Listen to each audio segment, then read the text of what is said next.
Cinema शौकीन सबका स्वागत करता है। आज हम बात करने वाले हैं क्रिम्सन टाइड के बारे में। ये कहानी तब की है जब रशिया के एक बागी के हाथ परमाणु हथियार लग गया था और इस चीज को देखने के बाद अगर कोई सबसे ज्यादा परेशान था तो वो देश था अमेरिका। इसीलिए अमेरिका ने अपने जवाबी हमले में एक पनडुब्बी भेजने का फैसला किया और इस पनडुब्बी का नाम था यूएसएस अलाबामा और इसके कमांडर थे कैप्टन फ्रैंक रैमसी। और फ्रैंक ने अपने एग्जीक्यूटिव ऑफिसर के रूप में चुना लेफ्टिनेंट कमांडर रॉन हंटर को, जिसने आज से पहले कोई भी युद्ध नहीं लड़ा है लेकिन मिलिट्री में वो सबसे अच्छा स्टूडेंट था। कहानी की शुरुआत होती है और हम अपने सामने एक न्यूज रिपोर्टर को देखते हैं जो हमें बताता है कि पिछले 6 दिनों से हर जगह पे युद्ध का माहौल बना हुआ है और इस चीज को देखने के बाद सारे लोग बहुत ही ज्यादा परेशान हैं, खास करके अमेरिका और इंग्लैंड और उनके साथ और भी बहुत सारे देश जुड़ चुके हैं क्योंकि इस कत्लेआम को फैलाया है रशिया ने। इसीलिए इन सारे देशों ने मिलकर फैसला किया है कि वो रशिया के साथ कोई भी संबंध नहीं रखेंगे। और इस चीज को देखने के बाद रशिया का अल्ट्रा नेशनलिस्ट बहुत ही ज्यादा गुस्से में है जिसका नाम है व्लादिमीर। और अब व्लादिमीर के हाथ लगा एक परमाणु हथियार, इसीलिए सारे देशों की समस्या और भी ज्यादा बढ़ चुकी है और सब लोग एक बहुत बड़े युद्ध के लिए तैयार हो रहे हैं। तभी दूसरी तरफ हम हंटर के परिवार को देखते हैं और ये सारे लोग अभी एक पार्टी में आए हुए होते हैं और ये सब बहुत ही ज्यादा खुश होते हैं। तभी हंटर की नजर पड़ती है टीवी पे और उसे पता लगता है कि हर जगह खौफ का माहौल फैल चुका है और जल्दी ही बहुत ही बड़ा युद्ध होने वाला है, इसलिए वो परेशान हो जाता है। तभी यहाँ पर हम हंटर के दोस्त को देखते हैं जिसका नाम है लेफ्टिनेंट पीटर और पीटर भी आकर के इस खबर को देखता है, इसीलिए अब हंटर और पीटर दोनों परेशान है। तभी यहाँ का फोन बजता है और हंटर का बुलावा आ जाता है और हंटर यहाँ से जाने के बाद मिलता है फ्रैंक रैमसी से और रैमसी हंटर को बताता है कि हर जगह से मुझे सिर्फ तुम्हारा ही नाम सुनने को मिल रहा है और सारे लोग चाहते हैं कि तुम मेरे एग्जीक्यूटिव ऑफिसर बनो क्योंकि अमेरिका में बहुत ही बड़ा युद्ध होने वाला है, इसीलिए हमें रशिया के खिलाफ लड़ाई करनी है और अगर वो हम पे परमाणु हथियार छोड़ेंगे तब हमें उनसे पहले उन पे हथियार छोड़ना है, इसीलिए हम जल्दी अलाबामा सबमरीन को लेकर के निकलेंगे। और फ्रैंक यहाँ पे बहुत सारे सवाल पूछता है हंटर से और हंटर सारे सवालों के जवाब देता है। इसीलिए अगले दिन हंटर को बुलाया जाता है एक बड़े से पैनल में जहाँ पे हंटर के सामने बहुत बड़े बड़े ऑफिसर्स होते हैं जो आज उसका चयन करने वाले हैं कि एग्जीक्यूटिव ऑफिसर के रूप में। और जल्दी ही हंटर को चुन भी लिया जाता है। फिर जितने भी लोग इस पनडुब्बी में जाने वाले हैं उन्हें सारी जानकारियां दी जाती हैं और बताया जाता है कि अगर व्लादिमीर हम पे न्यूक्लियर छोड़ेगा तब उसे एक सबमरीन का इस्तेमाल करना पड़ेगा और व्लादिमीर ने इस न्यूक्लियर हथियार को चुराया है और रशियन गवर्नमेंट ने इस बात की कोई भी अनुमति नहीं दी है, इसीलिए रशियन गवर्नमेंट भी चाहती है कि कोई व्लादिमीर को रोके। इसीलिए हमारे पास बहुत ही कम वक्त है और हमें व्लादिमीर तक जल्दी ही पहुंचना पड़ेगा और व्लादिमीर को जल्दी ही उसके लॉन्च कोड्स मिलने वाले हैं, इसीलिए हमें उससे पहले पहुंचना पड़ेगा उसके पास क्योंकि अगर एक बार व्लादिमीर को लॉन्च कोड्स मिल गए तब वो हम पे जरूर हमला करेगा, इसीलिए उससे पहले हमें उसका खात्मा करना है। और इतना कहने के बाद अब सारे लोग निकलने की तैयारी करने लगते हैं। तभी हमारे सामने अलाबामा पनडुब्बी का दृश्य आता है और जितने भी लोग इसमें युद्ध लड़ने जाने वाले हैं वो सारे लोग हमें इस बंदरगाह पे नजर आते हैं। लेकिन इस पनडुब्बी में बैठने से पहले फ्रैंक यहाँ पे एक बहुत बड़ा भाषण देता है ताकि उसके सारे लोगों को जोश मिले। फिर देखते ही देखते सारे लोग इस पनडुब्बी के अंदर दाखिल हो जाते हैं और ये पनडुब्बी पानी के अंदर चलने लगती है और समय ऐसे ही बीतने लगता है। लेकिन इस बीच हम बार बार फ्रैंक को बात करता हुआ देखते हैं हंटर से और हंटर धीरे धीरे फ्रैंक को प्रभावित करने लगता है और हमें पता लगता है कि फ्रैंक एक बहुत ही बुद्धिमान व्यक्ति है। उसने भले ही कोई भी युद्ध न लड़ा हो लेकिन उसका दिमाग बहुत ही तेज है और उसे पता है कि उसे कब कौन सा फैसला लेना है, इसीलिए फ्रैंक उससे बहुत ही ज्यादा प्रभावित है। लेकिन थोड़े समय के बाद एक सुबह जब फ्रैंक टहल रहा होता है तभी उसे कुछ आवाजें सुनाई पड़ती हैं और हमें पता लगता है कि यहाँ के पास के किचन में आग लग चुकी है, इसीलिए हर जगह त्राहिमाम फैल चुका है और सारे लोग मदद की गुहार लगा रहे हैं। फिर धीरे धीरे लोग उनकी मदद के लिए पहुंचते हैं। तभी दूसरी तरफ हम फ्रैंक को देखते हैं और फ्रैंक को भी पता है कि यहाँ के किचन में आग लगी है, लेकिन वो उस बात को नजरअंदाज करता है और अपने आदमियों को कहता है कि यहाँ के हथियारों की टेस्टिंग शुरू करो। इसीलिए सारे लोग हथियारों की टेस्टिंग करने लगते हैं। लेकिन दूसरी तरफ हंटर किचन में पहुंच चुका है और वो सारे लोगों की मदद कर रहा है और देखते ही देखते वो लोग आग को बुझा देते हैं। और दूसरी तरफ फ्रैंक अपने काम में लगा हुआ होता है और जैसे ही ये लोग वेपन की तैयारी कर लेते हैं ये लोग यहाँ पे एक बहुत बड़ा अनाउंसमेंट करते हैं और सारे लोगों को सतर्क होने के लिए कहते हैं क्योंकि अब ये लोग वेपन की टेस्टिंग करने वाले हैं। तभी हम हंटर को देखते हैं और हंटर जैसे ही इस बात को सुनता है वो आश्चर्यचकित रह जाता है और उसे पहली बार यहाँ पे फ्रैंक पे शक होने लगता है कि उसे इंसानों की कोई परवाह नहीं, उसे सिर्फ कैसे भी युद्ध को जीतना है, इसीलिए अब फ्रैंक भी आगे बढ़ने लगता है। तभी उसे रास्ते में कुछ सिपाही मिलते हैं और यहाँ पर हम पहली बार यहाँ के लॉन्च कोड्स को देखते हैं, लेकिन ये लोग लॉन्च कोड्स को नहीं निकालते बल्कि टेस्टिंग वाले लॉन्च कोड्स को निकालते हैं और उसे लेकर के जाने लगते हैं फ्रैंक के पास और हंटर भी उनके साथ जाने लगता है और ये लोग लॉन्च कोड्स को लेकर के पहुंचते हैं कंट्रोल रूम में और जल्दी ही कोड्स मिल जाते हैं फ्रैंक को।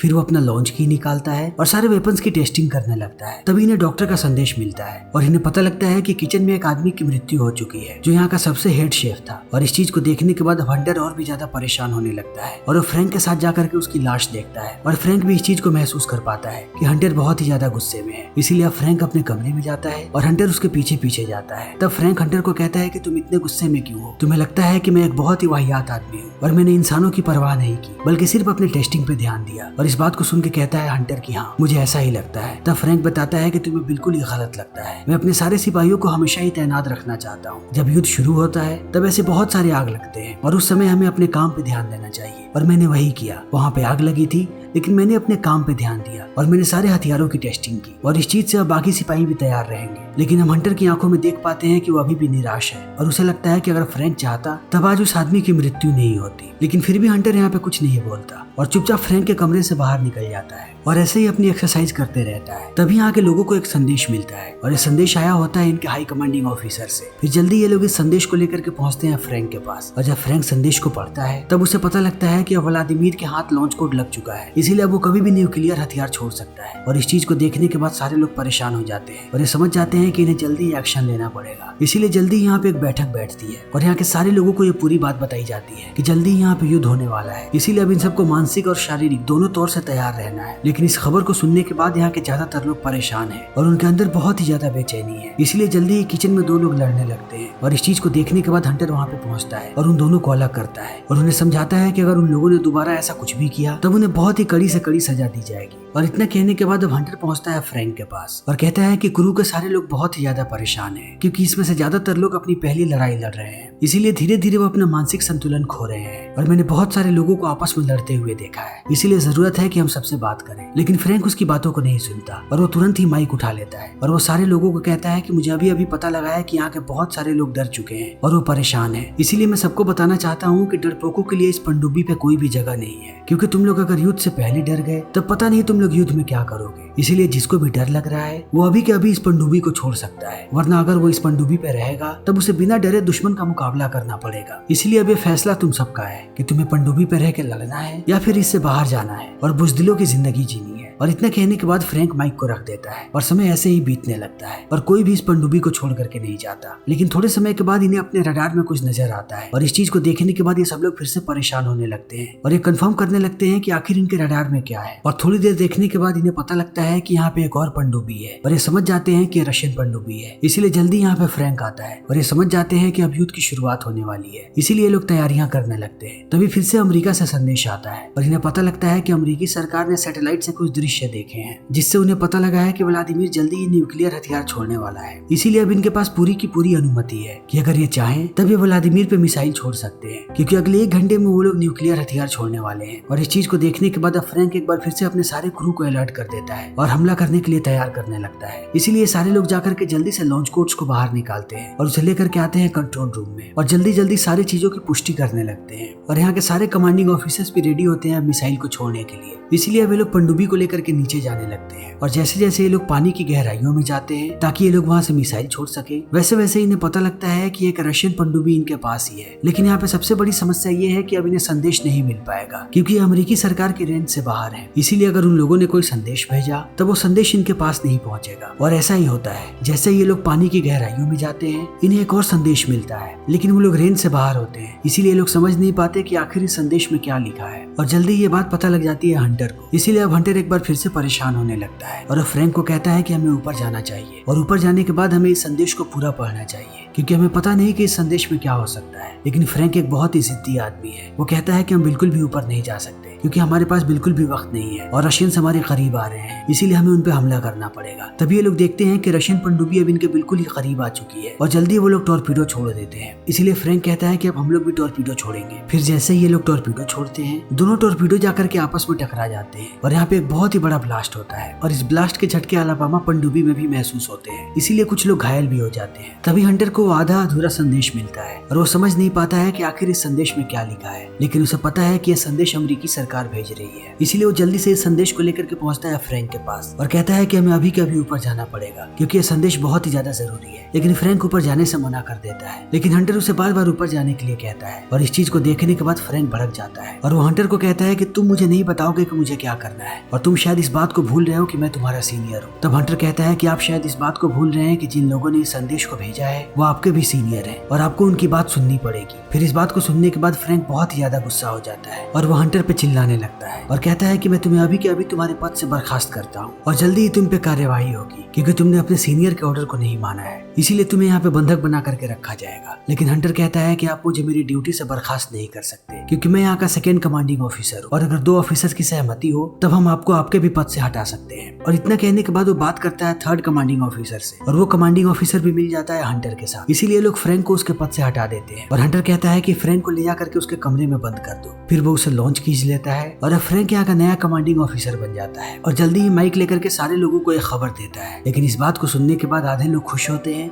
और आधे लोग दुखी होते हैं, क्योंकि ज्यादातर लोगों को लगता है कि हंटर सही है, लेकिन आधे लोगों को ये भी लगता है कि फ्रैंक सही है और उन्हें रशियन पे हमला करना चाहिए। लेकिन ये फ्रैंक सारे लोगों को कहता है कि हमें अपनी पनडुब्बी को लेकर के ऊपर जाना है। लेकिन जैसे ये लोग ऊपर बढ़ते हैं ये अपने सामने एक रशियन पनडुब्बी को पाते हैं, इसीलिए हंटर उस पनडुब्बी पे हमला करने के लिए कहता है। लेकिन ये लोग जैसे ही हमला करते हैं वो पनडुब्बी सबसे पहले एक टोरपीडो छोड़ती है, लेकिन उसके बाद ये लोग उस पनडुब्बी को नष्ट कर देते हैं और इस चीज को देख करके सारे लोग बहुत ही ज्यादा खुश होते हैं और उन्हें लगता है कि हंटर ही इनका सही कैप्टन है। तभी ये लोग देखते हैं कि एक टोरपीडो इनको बहुत ही नजदीक आ चुकी है। तब हंटर जल्दी से इन्हें इंस्ट्रक्शन देने लगता है कि इन्हें क्या करना है। लेकिन जब तक ये लोग अपने पनडुब्बी को मोड़ते वो टोरपीडो आकर के इनके पास ही फट जाती है, जिससे इस पनडुब्बी पे बहुत ही बड़ा नुकसान होता है और इनके सारे के सारे पहिए बंद होने लगते हैं और जो पनडुब्बी अभी ऊपर जा रही थी वो पनडुब्बी अब पानी के नीचे जाने लगती है और उसके साथ साथ पनडुब्बी के एक कमरे में पानी भी भरने लगता है। और इस चीज को देखने के बाद सारे लोग परेशान हो जाते हैं और उन्हें लगता है कि अब उनकी मौत करीब है। लेकिन हंटर यहाँ पे अपनी हिम्मत नहीं हारता और वो सारे लोगों को बताता है कि उन्हें क्या करना है। और हंटर को यह बात पता है कि अगर उसने उस कमरे को बंद कर दिया तब इस पनडुब्बी के अंदर और पानी नहीं घुसेगा, लेकिन उस कमरे के अंदर कुछ लोग फंसे हुए हैं और हंटर ये भी जानता है कि उन लोगों को निकालने में बहुत वक्त लगेगा और अगर वो उन लोगों को निकालेगा तब पनडुब्बी भी अंदर डूब सकती है।